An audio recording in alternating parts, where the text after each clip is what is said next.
The hard work of pupils at Tiffin Girls' School in Kingston upon Thames has helped push the borough into the top 3 of the country's first exam league table.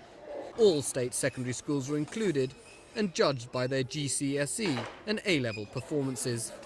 47% of pupils at Kingston schools gained 5 or more A to C GCSE grades. At Tiffin, there was a 100% success rate. But even here, the headmistress thinks the tables are misleading.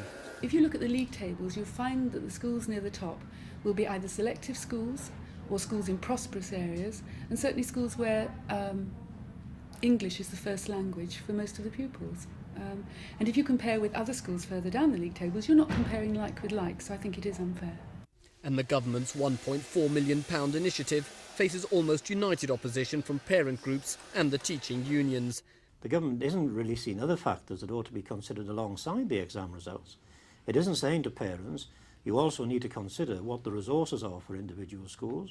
It isn't saying to parents, we acknowledge that developing youngsters, promoting them and ensuring that they progress is likely to be more difficult in schools in certain environments where there's urban decay, where there's mass unemployment, where the recession is biting home, where parents haven't got the ability to support the school or to support the children. Schools in Tower Hamlets came in the bottom 3 of the exam league, but education chiefs here point to the area's special needs and say straight comparisons with other boroughs are grossly unfair. The head at this school said 70% of her pupils didn't speak English as their first language, and less than a quarter had completed 14 unbroken terms before sitting their GCSEs. She said their main objective was to get the pupils onto further education, where many showed a marked improvement.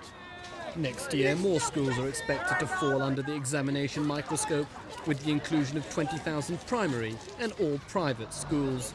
Rob Gillis, Thames News.